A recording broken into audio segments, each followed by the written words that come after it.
लेकिन मैं समझ नहीं पाता था कि मतलब मेरी गलती कहाँ है, मैं अपनी गलती नहीं पकड़ पा रहा था। सबसे बड़ी प्रॉब्लम ये थी।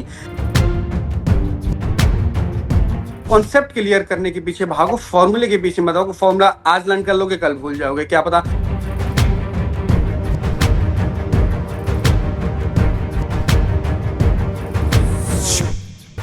Hello everyone, this is Meenakshi and welcome to Guidely. So आज हमारे साथ यहाँ पर एक सेलेक्टेड कैंडिडेट हैं जिनसे आपको काफी ज्यादा मोटिवेशन मिल सकता है और स्ट्रेटेजी पता लगेगी कि 2025 के एग्जाम्स के लिए अगर आप जा रहे हो तो IBPS, PO clerk, SBI clerk कैसे आप क्लियर यहाँ पर कर सकते हो। तो सबसे पहले मैं यहाँ पर कॉन्ग्रेचुलेट करना चाहूंगी और वेलकम करना चाहूंगी मिस्टर रविशंकर का। So many many thank you ma'am. Congratulation Ravi.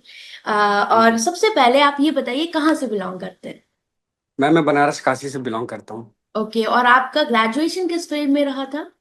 मेरा कॉमर्स से ग्रेजुएशन रहा था, ओके। बनारस हिंदू यूनिवर्सिटी से। ओके, वो वेरी गुड।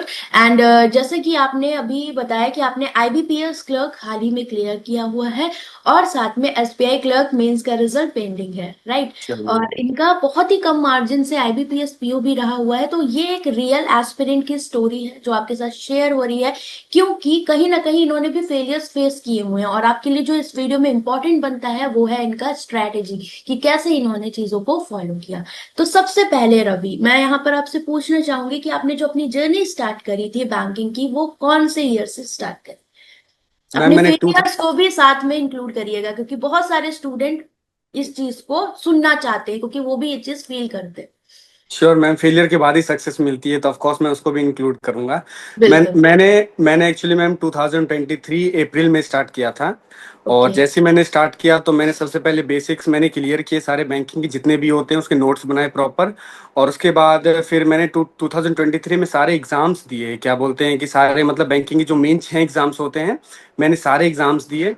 लेकिन एक भी प्री नहीं निकला। लेकिन लास्ट में एसबीआई जेए आता है, तो उसमें मेरा मतलब प्री निकल गया। तो उसमें मेरा मतलब कॉन्फिडेंस बूस्ट हो गया कि चलो मतलब मैंने जो इतना मेहनत किया, इनफैक्ट मेरी मेहनत स्टार्टिंग से ही हो रही थी। मतलब मैं एकदम डेडिकेटेड था कि मुझे बैंकिंग सेक्टर में ही जाना है, मुझे गवर्नमेंट जॉब ही करनी है। तो मैं चाहता तो मैं प्लेसमेंट भी ले लेता, लेकिन फिर मैंने प्लेसमेंट छोड़ के मैंने सोचा कि मुझे गवर्नमेंट जॉब करनी है, तो मुझे बैंकिंग सेक्टर में ही जाना है। तो फिर मैंने ये किया, तो फिर मतलब मेरे एक भी मेन मतलब एक भी प्री नहीं निकले। तो फिर उसके बाद क्या बोलते हैं कि मेरा एसबीआई जेए का ये प्री निकला, लेकिन उसमें मेंस में कुछ मार्क्स से रह गए थे। लेकिन 2024 में आके सारे प्री निकाले मैंने एक साइड से। और उसके बाद मतलब कुछ मेंस भी निकाले। लेकिन आईबीपीएस पीओ का मतलब मैंने इंटरव्यू भी दिया, लेकिन उसमें कुछ मतलब कुछ मार्जिन से रह गया। फाइनली मेरा आईबीपीएस सीएसए हो गया सेंट्रल बैंक ऑफ इंडिया में। ये जो जर्नी रही, जैसे आपने बताया कि 2023 में आपने लगातार फेलियर फेस किया, राइट। और उसके बाद फिर 24 में भी आप लगे रहे, आपने प्री निकाला, कुछ के मेंस निकले और इनका आईबीपीएस पीओ मैं आपको बता दूंगा इस 1.5 मार्क्स से रहा। बट एक इनका सिलेक्शन फाइनल हुआ है, मतलब अचीवमेंट इनकी हुई है। तो अभी रवि हम थोड़ा सा बात करेंगे यहाँ पर कि वो जो आपने गलतियां करी, ठीक है, क्योंकि कहीं ना कहीं स्टूडेंट्स पढ़ते हैं पर उनको समझ नहीं आता जो उनके फेलियर का रीजन बनता है। तो आपने उनको कैसे ओवरकम किया। हम स्टार्ट करेंगे आपका क्वांट और रीजनिंग से। तो आप डिटेल में मेरे को अपने आप से इसके बारे में बताओ कि आपने कैसे कितना टाइम बेसिक क्लियर करने में लगाया, कहाँ आपके क्या चैलेंजेस थे। मैम ठीक है मैम। स्टार्ट करते हैं, कौन से स्टार्ट करते हैं, तो कौन से स्टार्ट करते हैं। तो मैंने कौन से मैंने सबसे पहले स्टार्ट किया। मैंने ये जो बेसिक कॉन्सेप्ट्स हैं सारे मैंने वो क्लियर किए। मैंने उसके एक एक नोट्स बनाए, जो जो क्वेश्चन मुझे प्रॉब्लम कर रहे थे। मैं इनफैक्ट क्वेश्चन भी लिख ले रहा था कि मुझे इस क्वेश्चन में प्रॉब्लम है, और मतलब इसका ये फॉर्मूला है। फॉर्मूला में मतलब आई थिंक मुझे आज तक लर्न ही नहीं हुआ मैम। मैं समझने के पीछे ज्यादा दौड़ता था, मतलब फॉर्मूला लर्न करने के पीछे आज तक मैं मतलब उतना मैंने वो नहीं दिया। मैं समझता था पहले। और प्री का तो नॉर्मली मुझसे हो गया था, लेकिन मैम मैंने एग्जाम निकाले हैं। आज भी आपको बोलूंगा कि क्वांट्स का पूरा सिलेबस करने की जरूरत नहीं है। कुछ लास्ट के जो टॉपिक्स होते हैं, जैसे प्रोबेबिलिटी हो गई, मेंसुरेशन हो गया, परम्यूटेशन कॉम्बिनेशन हो गया, ये 3 4 टॉपिक मैंने छोड़ दिए थे एक्चुअली, क्योंकि मुझे ये समझ में नहीं आ रहे थे। मैंने एक प्रैक्टिस की थी, मैंने नोट्स बनाए थे, लेकिन फिर भी मैं कोशिश कर रहा था, मुझे समझ में नहीं आ रहे थे। तो फिर मतलब मैंने इसके नोट्स बनाए और फिर मैं साथ साथ प्रैक्टिस करता गया। और आई मेंस की बात, तो फिर मेंस की बात में फिर मैंने आपके वीडियोस देखे मैंने यूट्यूब पे। मुझे बहुत ज्यादा हेल्पफुल लगे ये जो मैराथन आप लेती थी, ये मेंस के कॉन्ट्स के, अब स्पेशली कॉन्ट्स के लिए ही मैं गाइडली पे आता था आपके लिए। और इतना अच्छा आप मतलब वो कॉन्ट्स पढ़ाती थी मैम, समझ में मेंस एकदम क्लियर हो जाता था। क्योंकि प्री का तो कंटेंट हमें हर जगह मिल जाता है, मेंस के कंटेंट के लिए हमें बहुत भागना दौड़ना पड़ता है। तो मैथ्स में क्या होता है कि आपको टाइम चाहिए, स्टूडेंट्स क्या कहते हैं मतलब प्रीलिम्स ही पढ़ेंगे, लेकिन प्री निकलेगा तब मेंस पे जाएंगे, तो ये भी एक। बिल्कुल बिल्कुल। नहीं, मैं साथ के साथ ही मेंस लेके चल रहा था। मैं मतलब पहले इजी लेवल के क्वेश्चन करता था, फिर मॉडरेट, फिर टफ करता था, और साथ के साथ मतलब मेंस भी लेके चलता था। लेकिन तो फिर मैंने ये सब किया, तो फिर मैंने आपके वो वीडियोस फॉलो किए, उसके बाद फिर धीरे धीरे मेरे एग्जाम्स निकलने लग गए। और एक्चुअली मैं एक प्रॉब्लम बताना चाहूंगा मैम। मैंने फर्स्ट ईयर में अपनी प्रॉब्लम पकड़ ही नहीं पाया कि मेरी प्रॉब्लम थी क्या, क्योंकि मैं मेहनत भी करता था बहुत ज्यादा। इनफैक्ट मैं 10-10 12-12 घंटे पढ़ाई भी करता था, लेकिन मैं समझ नहीं पाता था कि मतलब मेरी गलती कहाँ है। मैं अपनी गलती नहीं पकड़ पा रहा था, सबसे बड़ी प्रॉब्लम ये थी। तो 2024 स्टार्टिंग से ही तो मैंने सोचा, जब मेरा ये SBI JA का मेंस नहीं निकला, मतलब कुछ मार्जिन से रह गया, अच्छे खासे मार्जिन से रह गया था, मैंने कहा यार मैंने इतनी मेहनत की फिर भी नहीं हुआ। मैं एक्चुअली प्रॉब्लम कहाँ फंस रही थी ना, मेरी एक्यूरेसी बहुत अच्छी थी मैडम, लेकिन मेरी स्पीड उतनी अच्छी नहीं आ रही थी। मतलब ज्यादा क्वेश्चन ही, क्योंकि बैंकिंग में दो ही चीज मैटर करती है, स्पीड और एक एक्यूरेसी, दोनों चीज साथ में होनी चाहिए। तो मेरी एक्यूरेसी थी लेकिन मेरी स्पीड नहीं थी। तो मैंने स्पीड के लिए क्या किया, मैं मोबाइल में टाइमिंग लगाता था, मुझे 2 मिनट के अंदर या 1 मिनट के अंदर ये क्वेश्चन करना है तो मुझे ये क्वेश्चन कर ही लेना है। तो वही मैं क्वांट्स में भी यही करता था कि स्पीड मैथ्स के जितने भी 10 क्वेश्चन या 15 क्वेश्चन आते हैं, उसको मैं 5 से 4 मिनट के अंदर कर लूँ। तो मैं मोबाइल में टाइमर लगा के रहता था। कभी कभी नहीं हो पाते थे, ऑफकोर्स स्टार्टिंग में नहीं हो पाते थे, डिमोटिवेशन आता था कि मतलब ये कैसे नहीं हो पाया, ये मतलब अब मतलब इतने लोग वो मुझसे आगे। इनफैक्ट मेरी एज भी उतनी ज्यादा नहीं है, 24 ईयर्स का हूं मैं। इनफैक्ट 24 ईयर्स का अगस्त में होऊंगा, 23 ईयर्स का हूं मैं अभी। तो फिर मेरे अंदर ये थिंकिंग आती थी, मैं जब सेंटर पे जाता था, बहुत लोगों के बाल उड़े हुए, बहुत लोग बड़े बूढ़े, मैं सोचता था कि मैं तो अभी इतना छोटा हूँ, मेरी कैसी हो पाएगी। मैं घर में भी आके अपने पेरेंट्स को यही बोलता था कि मतलब मम्मी ऐसे कैसे हो पाएगा, मतलब दीदी ऐसा कैसे हो पाएगा। तो बोले कोई बात नहीं, तू अपनी मेहनत कर तो हो जाएगा। तो फिर यही मेरी प्योर स्ट्रेटेजी थी क्वांट्स में, कि पहले नोट्स बनाए मैंने, जो जो मतलब मुझे प्रॉब्लम हुए, फॉर्मूले के पीछे मैं कभी नहीं भागा, समझने के पीछे भागा, कॉन्सेप्ट क्लियर किए मैंने। उसके बाद मेंस के लिए मैंने आपको फॉलो किया, और भी कुछ चैनल्स को फॉलो किया था। तो फिर बाकी वो मेंस में हो गया मेरा। उसके बाद फिर 2024 में लगातार एग्जाम इसीलिए निकलते गए था। ठीक है, तो अभी क्वांट के लिए आप क्या बोलना चाहोगे, जो सबसे ज्यादा इंपॉर्टेंट है स्टूडेंट के लिए, कि वो क्वांट में क्या चीज गलत करते हैं कि उनके मार्क्स नहीं आते या स्पीड नहीं आती? मैम सबसे पहले मैं जो अपनी गलती की है मैं उसी को शेयर करना चाहूंगा, कि मैं ये करता था कि मैं एक्यूरेसी के पीछे भागता था। ऑफ कोर्स भागना भी चाहिए, हम्म। एक्यूरेसी नॉर्मलाइजेशन में बहुत अच्छा काम करती है, लेकिन साथ के साथ एक स्पीड एक चीज होती है, जो स्पीड के पीछे भी थोड़ा भागना चाहिए इंसान को। मैं वो हमेशा गलती करता था। मतलब मैं कभी मतलब ज्यादा मतलब स्टार्टिंग में 2023 के स्टार्टिंग में मैं टाइमर लगा के काम नहीं करता था, मॉक्स कम देता था, मॉक्स से डरता था, यार मॉक्स दे दूंगा कम मार्क्स आ जाएंगे, डिमोटिवेशन आ जाएगा। तो नहीं, मॉक साथ सेक्शनल मॉक्स देना स्टार्ट करो, टॉपिक वाइज मॉक देना स्टार्ट करो। तो मतलब कोई भी कंपनी का मतलब ये टेस्ट सीरीज ले लो, और साथ के साथ टॉपिक वाइज देना स्टार्ट करो, टाइमर लगा के दो। तो जिससे कि मैथ्स में प्रॉब्लम हट जाएगी, और कॉन्सेप्ट क्लियर करने के पीछे भागो, फॉर्मूले के पीछे मत भागो। फॉर्मूला आज लर्न कर लोगे कल भूल जाओगे, क्या पता मेंस में इतना प्रेशर होता है, प्री में इतना प्रेशर होता है, 1 घंटे में आपको 60 क्वेश्चन करने पड़ते हैं, उसमें 100% आप भूल जाओगे। तो कॉन्सेप्ट क्लियर करने के पीछे आप ध्यान दो, ज्यादा आप फॉर्मूले के पीछे मत भागो, टाइमर लगा के करो, स्पीड पे ध्यान दो, एक्यूरेसी पे ध्यान दो, ये 3 चीज कर लो तो पॉइंट्स हो जाएगा मैडम। क्या आपको बैंकिंग एग्जाम में ट्रिक्स का माइंड, जैसे कि लोग बोलते हैं ट्रिक्स यूज कर लो, इस ट्रिक से कहीं पर कितना परसेंटेज आपको काम आया आपका? 0% मैम।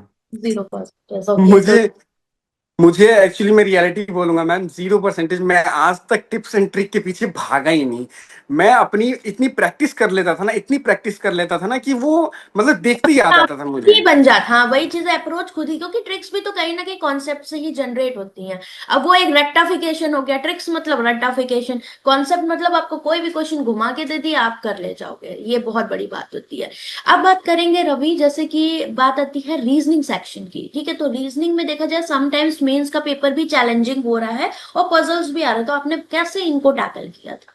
पजल्स को कैसे स्ट्रॉन्ग किया? रीजनिंग सेक्शन के लिए आप क्या स्ट्रेटेजी आपने अपनाई थी? पूरा हाँ रीजनिंग, बिल्कुल स्टार्टिंग से बिल्कुल। बताइए। बिल्कुल बिल्कुल मैम। रीजनिंग मेरा one of the most favourite subject था, लेकिन मेरे इनफैक्ट IBPS CSA मेंस में मेरे क्वांट्स में ही ज्यादा मार्क्स आए थे, रीजनिंग में थोड़े कम आ गए थे, लेकिन मैं अभी भी अपना फेवरेट मतलब रीजनिंग को ही मानता हूँ। क्वांट्स में कितने मार्क्स थे आपके आईबीपीएस क्लर्क में? आई थिंक ये 28 थे। ओके। हाँ। तो यही तो फिर एग्जैक्ट याद नहीं है मैम, मैं देख के बाद में बता दूंगा, लेकिन यही थे आई थिंक। लेकिन ओके। इसमें इसमें थोड़े से कम थे, मतलब रीजनिंग में कौन से थोड़े से कम थे। ओके। ठीक है। तो फिर ये क्या बोलते हैं कि रीजनिंग की मैं बात कर रहा था, रीजनिंग को मैं दो पार्ट में डिवाइड करना चाहूंगा, एक मिसलेनियस और एक पजल और सिटिंग अरेंजमेंट। सबसे पहले मैंने क्या किए, मैंने पजल सिटिंग अरेंजमेंट को, जब मैं स्टार्टिंग की फेज बता रहा हूँ मैम, जब मैंने अपनी प्रिपरेशन स्टार्ट की थी, पजल सिटिंग अरेंजमेंट को मैंने साइड में रख दिया, मैंने सबसे पहले मिसलेनियस पे ध्यान दिया। मैंने सारे मिसलेनियस को धीरे धीरे धीरे टॉपिक टॉपिक वाइज, उसमें ज्यादा वो दिमाग लगाने की जो, हाँ दिमाग लगाने की जरूरत नहीं होती है। आप प्रॉपर बस एक कॉन्सेप्ट सीख लो, उस पर क्वेश्चन प्रैक्टिस यस। करते रहो। हम्म।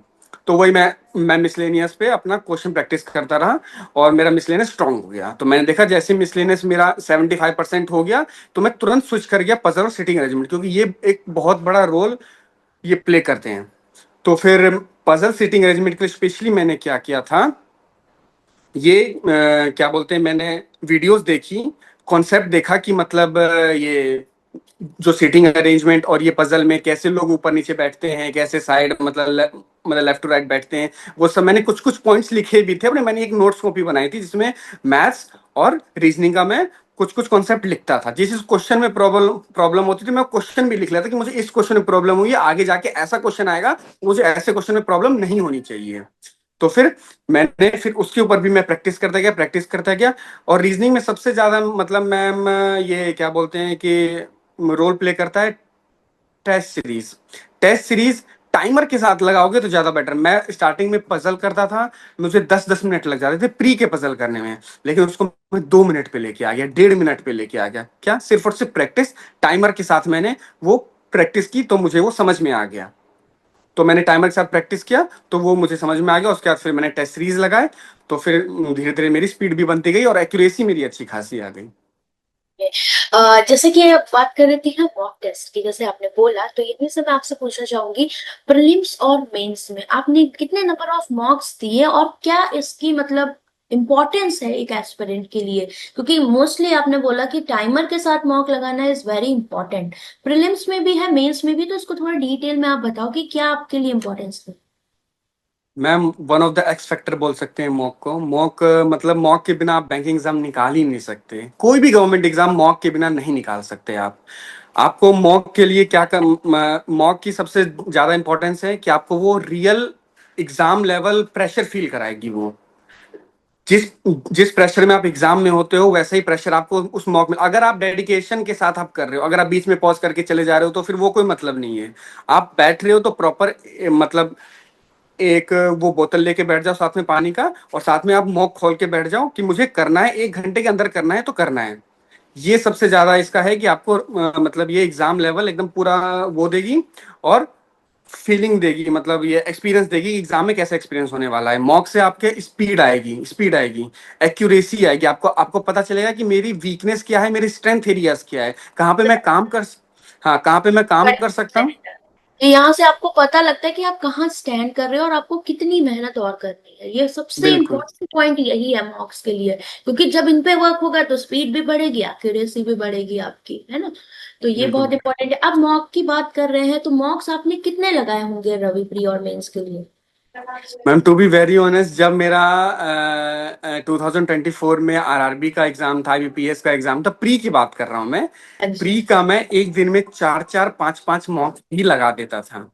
मैं इनफैक्ट बोलूंगा इतना जरूरत नहीं है, मैं कुछ ज्यादा लगा देता था लेकिन मतलब क्योंकि मैं सोचता था कि मेरी कोई वो कमी ना कॉन्सेप्ट तो रह क्लियर जाए। हो गए। हाँ। हाँ, कॉन्सेप्ट मतलब सारे क्लियर हो गए, मुझे और कुछ एक्स्ट्रा पढ़ना नहीं है। जो मुझे स्पीड पे मॉक के वर्क थ्रू कर लेते हैं, ये हो बस जाता है। वही। और कोई नहीं, अगर, हाँ, मॉक से ज्यादा इंपॉर्टेंट मैम क्या होता है कि ये मॉक से ज्यादा इंपॉर्टेंट उसको एनालाइज करना होता है कि आपकी है ना? गलतियां कहाँ थी।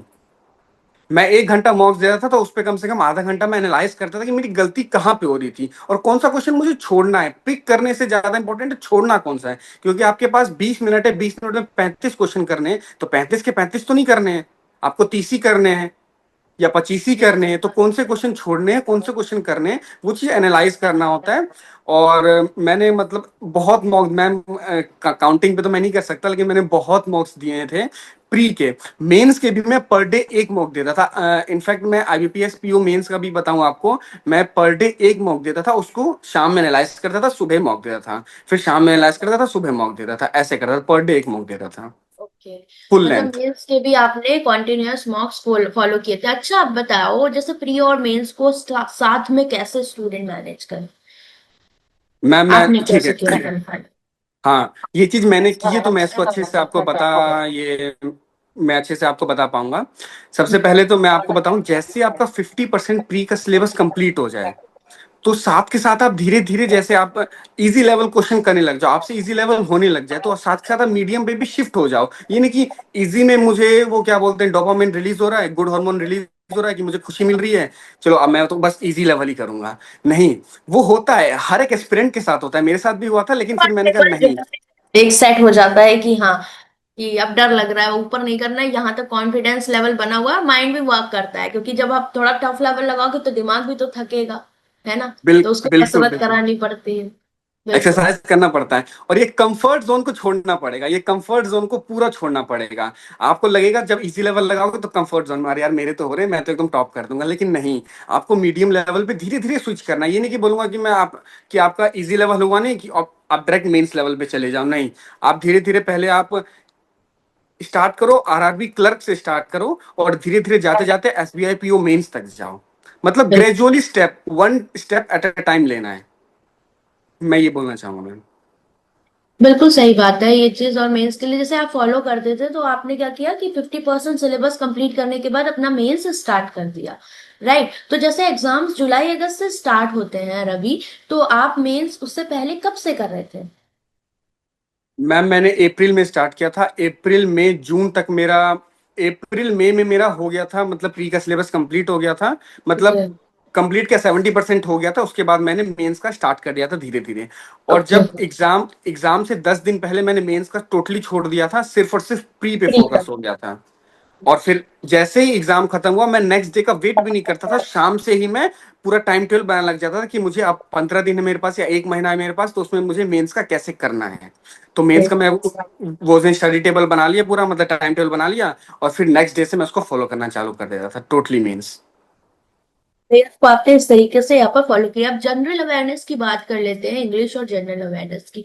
तो जीए आपने कितने मंथ का किया था और कितने मार्क्स आए जीए जीए में आई थिंक मैम, याद नहीं है एक्चुअली मार्क्स, लेकिन डबल डिजिट में मार्क्स थे, इतना मुझे पता में? है। Okay okay. तो हाँ। कितने मंथ्स का आपने मतलब किया था और कब से स्टार्ट किया? कैसे बहुत सारे स्टूडेंट डेली बेसिस पे करंट अफेयर्स करते, कुछ वीकली करते, कुछ एग्जाम टाइम करते, तो आपने कैसे किया था? टू बी ऑनेस्ट मैम, मैं भी डेली बेसिस पे ही करता था। ओके। ठीक है, मतलब मैं रोज नोट्स बनाता था उसकी, क्योंकि ज्यादा हमें लोग बोलते 6 महीने का 8 महीने का, मैं उतना नहीं करता था, मैं 4 महीने का सॉलिड करता था। चार ओके। से 3 महीने का करता था, उतना मतलब कि उस महीने में आ जाए, तो मतलब 90% मुझे याद रहे कि हाँ, मतलब हाँ ये कि इतना, हाँ, कि ये इतना मतलब होना चाहिए। आप 6 महीने का कर लोगे, आपको याद रहेगा, एक महीने का भी नहीं, तो कोई वो मैटर नहीं करता, तो फिर आपके लिए वो, मैं 3 से 4 महीने का करता था, और उसको डेली नोट्स बनाता था और डेली उसको रिवाइज करता था। मल्टीपल टाइम रिवीजन, सिर्फ एक इसका मतलब ये है, रूल है जीए का, मल्टीपल टाइम रिवीजन। और कोई बहुत लोग बोलेंगे कि ये ट्रिक कर लो, वो कर लो, ये कर लो, वो सब नहीं, बस आप डेली नोट्स बनाओ उसको, बस 15 मिनट रिवाइज लगेगा कर सोने से लो, पहले। हाँ। इम्पोर्टेंट है वो। और जब आप डेली करोगे तो उतना फिर एफर्ट्स नहीं रहते, मतलब उतना लोड नहीं आता आपका, वो चीज वन बाय वन स्टेप पूरा याद होता जाता है आपको। बिल्कुल। और इंग्लिश के लिए रवि आपने क्या किया था, इंग्लिश सेक्शन के लिए? कुछ ma'am short to and be tips भी बताओ कि स्टूडेंट्स क्या फॉलो कर सकते हैं। पहले तो ये बताओ कि आपकी इंग्लिश कैसी थी, स्ट्रांग थी कि वीक थी? मैम मेरी इंग्लिश स्कूल में स्ट्रॉन्ग थी, लेकिन बैंकिंग में पता नहीं मेरी इंग्लिश मतलब मार्क्स ही नहीं आते थे मेरे। हाँ, तो क्या किया फिर उसके लिए? उसके लिए टू बी ऑनेस्ट मैम, मैंने पहले अपना टाइम वेस्ट किया। मैं आपको क्लियर बताऊंगा, मैंने पहले अपना टाइम वेस्ट किया। इंग्लिश के लिए मैं टेंस के रूल लिखने लग गया, वर्ब्स के रूल लिखने लग गया। तो मुझे हम्म। किसी ने बताया, राहुल भाई हैं, मतलब वो भी हम्म। मतलब मेरे अच्छे फ्रेंड हैं, मुझे वो एसबीआई के एग्जाम में मिले थे, तो उन्होंने बोला था कि ये सब करने की जरूरत नहीं है, ये हम्म। सब करना कोई मतलब बैंकिंग आपसे ग्रामर नहीं पूछती है, 5 मार्क्स की ग्रामर पूछेगी, वो भी आपको मतलब आप अगर अच्छे से रीडिंग करोगे तो उसमें भी आपको पता चल जाएगा। मैंने इंग्लिश के लिए मैं टोटली बताऊंगा मैम, मैंने इस अपनी पूरी जर्नी में, 1.5 साल की जर्नी में, मैंने 5 से 10 नॉवल मैंने खत्म कर दिए होंगे। नॉवेल्स पढ़ता था मैं, ओके। नॉवेल्स पढ़ता था। बहुत लोग बोलते हैं क्या बोलते हैं कि न्यूज़पेपर रीड करने के लिए, लेकिन मैंने आज तक वो नहीं किया। ऑफकोर्स आप कर सकते हो, मैं मना नहीं कर रहा हूँ, अच्छी चीज है, करना चाहिए, लेकिन मैंने वो नहीं किया। मैं आर्टिकल्स रीड कर लेता था मोबाइल पे, और बाकी नॉवेल्स में पढ़ता था। और ओके। साथ के साथ मॉक देता था, और मैंने कुछ नहीं किया इंग्लिश के लिए, इसी से मेरी इंग्लिश वो इम्प्रूव होती गई। बेटर है जो आपने किया, ये भी बहुत अच्छी चीज है, क्योंकि स्टूडेंट्स क्या करते हैं, ग्रामर और उस पे बहुत टाइम वेस्ट करते हैं और फिर मार्क्स नहीं आते। भाई 10-5 नंबर गए हैं ना, बाकी पूरा रीडिंग पे ही बेस्ड है। आपका आरसी है, आपका वो है क्या कहते हैं, पैराजम्बल से बहुत सारी चीजें हैं, तो ये चीज अच्छी इन्होंने रीडिंग से बताई। ही पता चल जाता है मैम, कि क्या इनफैक्ट एरर सेंटेंस। डिटेक्शन भी पता चल जाता है रीडिंग से कि यहाँ पे गलती है। हाँ, अब हम लोग को जैसे हिंदी है, तो हिंदी के आपको क्या, हम लोगों ने कभी ग्रामर तो नहीं पढ़ी ना, फिर भी हमारे सेंटेंस ठीक ही होते हैं मोस्टली। तो वही चीज यहाँ पर भी है, तो लैंग्वेज है, लैंग्वेज की तरह आपको ट्रीट करना पड़ेगा, ना कि सब्जेक्ट की तरह, तो इजीली आप कर पाओगे। इसके बाद रवि, लास्ट में आपने जैसे बोला कि आप अपना जो भी ये आपने अचीव किया है, इसके उसको आप किसको डेडिकेट करना चाहोगे, आपने बोला था, तो उसके बारे में आप बताइए। मैम फर्स्ट ऑफ ऑल मैं अपने मॉम डैड को डेडिकेट करना चाहूँगा। मतलब मेरे फादर एक्चुअली बहुत ज़्यादा, मतलब मुझसे उम्मीद, क्योंकि मैं स्टार्टिंग से ब्राइट स्टूडेंट रहा हूँ। ओके। क्लास, हाँ, मतलब स्टार्टिंग से मैं टॉप 3 में आता था, लेकिन ओके। एकदम कंटिन्यूअस फेलियर देखने के बाद मतलब कोई भी प्री नहीं निकला, तो मतलब मेरे पिताजी मतलब कुछ हिट ज़्यादा हो वो हो जाता गए। है। हाँ, मतलब हो गए थे कि यार कुछ कर पाएगा कि नहीं, क्योंकि मेरे पूरे मतलब कह सकते हैं खानदान में किसी की भी गवर्नमेंट जॉब नहीं है। मैं ही फर्स्ट हुआ हूँ कि मतलब मेरी गवर्नमेंट जॉब हुई है। तो फिर मेरे फादर बहुत ज़्यादा, इनफैक्ट मेरी मदर भी बहुत ज़्यादा खुश हुई थी। तो फिर सबसे पहले तो मैं उनको ही डेडिकेट करना चाहूँगा। और दूसरी बात, मैं अपने ये क्लास 10th के बाद अपनी दीदी जीजा के पास रहने लग गया था, बड़ी दीदी और वही ये बड़े जीजा के पास। तो इनको भी मैं डेडिकेट करना चाहूँगा, इन्होंने भी बहुत हेल्प किया। और मैं अपने कुछ फ्रेंड्स को भी डेडिकेट करना चाहूँगा, जैसे कि इशू मेरी एक फ्रेंड है, तो फिर मतलब उन्होंने भी बहुत ज़्यादा मतलब इमोशनली फाइनेंशियली बहुत सपोर्ट किया था। और ये मैम, ये एक मेरी जीत नहीं है, ये साथ के साथ जिन्होंने आपको सपोर्ट किया इस पूरे जर्नी में उन सबकी जीत है। और जो आप खुशी देखते हो ना, मतलब क्या बोलते हैं कि रिजल्ट निकालने का, जिस दिन रिजल्ट आउट हुआ था उस दिन तो मैं कुछ समझ ही नहीं आ रहा था, क्या बोलूं क्या करूं। मतलब मेरे फादर इतना खुश थे, उनको करते हैं कि हाँ हुआ है कि नहीं हुआ है, ये भी तो होता है। वो बार एक बार बार बोलते थे, तू ढंग से चेक कर कि हुआ है कि नहीं हुआ है, हुआ है कि नहीं हुआ है, ढंग से चेक कर, 2 बार चेक कर, 10 बार मुझसे चेक कराया। तो मैंने अपने फ्रेंड को कॉल लगाया जिनका हो चुका है, वो ऑलरेडी इंडियन बैंक में, राहुल भाई, उन्होंने भी बहुत मदद की मेरी, बहुत हेल्प की। तो फिर मैंने मतलब उनसे बात किया कि राहुल भाई हो गया है ना, तो बोले हाँ हो गया भाई, तुम बैंकर बन गए, अब चलो मौज लो। तो फिर वही, तो मतलब यही लोग हैं, मतलब डेडिकेट करना चाहूंगा। और मैम ये, और एक चीज और बोलना चाहूंगा, मतलब जितने भी एस्पिरेंट हैं, मैं उनको ये बोलना चाहूंगा कि ये जर्नी कोई भी कप ऑफ केक नहीं होती, मतलब कप ऑफ टी नहीं होती कि मतलब बहुत आसान होती है। बहुत ज्यादा अप्स एंड डाउन्स आएंगे, ऑफ कोर्स आते हैं, और आने भी चाहिए। आपको वो रियलिटी पता चलती है कि मतलब मैं जब इस फेज में था मेरे साथ कौन रहा कौन नहीं रहा, ये सब पोटेंशियल आपको पता चल। पता लगता है आपको कि आपके अंदर कितना है, क्योंकि कहीं ना कहीं आप आगे वर्क कर रहे होते हैं, हार्ड वर्क करते हो, तो आपका पोटेंशियल भी आता है कि आप जब जॉब करोगे तो वो चीज, क्योंकि चीजें इजीली मिलती तो उनकी वैल्यू भी नहीं होती है, ये तो है ही लाइफ में। और सबसे बड़ी बात इन्होंने जैसे बोला कि ये ग्रेटफुल हैं जिन्होंने इनकी हेल्प करी, तो लाइफ में ये चीज होना भी बहुत इंपॉर्टेंट है कि जिन्होंने आपका साथ दिया है ना, कभी उनको भूलना नहीं चाहिए हमें, क्योंकि आपकी जर्नी अकेले की नहीं है। क्योंकि बहुत लोग सोचते हैं मैंने मेहनत करी हो गया, नहीं, आपके पीछे सबसे बड़ा जो सपोर्ट सिस्टम है, एक तरीके से हम कहते हैं ना गॉड कहाँ है, यही है गॉड। ठीक है, जिन्होंने बिल्कुल हमारी हेल्प, बिल्कुल। वही है हमारे लिए गॉड। गॉड कुछ खुद आके नहीं हेल्प करेंगे, वो एक जरिया बनाते हैं। ठीक है, तो हर एक इंसान में वो चीज होती है, तो ये बहुत अच्छी बात मुझे रवि की लगी कि वो ग्रेटफुल हैं अपने सारे जो भी कलीग्स हो गए, या अपने फ्रेंड्स हैं, या अपनी फैमिली है, जो कि बहुत इंपॉर्टेंट है। तो thank you so much Ravi, आपके साथ जुड़ के बहुत अच्छा लगा, आपने जो भी अपनी जर्नी शेयर करी, तो उसके लिए thank you so much. And इसको हम जल्दी अपलोड करेंगे एडिट करके, ठीक है। थैंक यू और मैम। अपनी अपनी फोटो, वैसे फोटो हम यही यूज कर लेंगे क्योंकि अपना जूम वाला, ठीक है। तो श्योर मैम। फिर एंड करते हैं, आप अपनी तरफ से इसे एंड कर दो।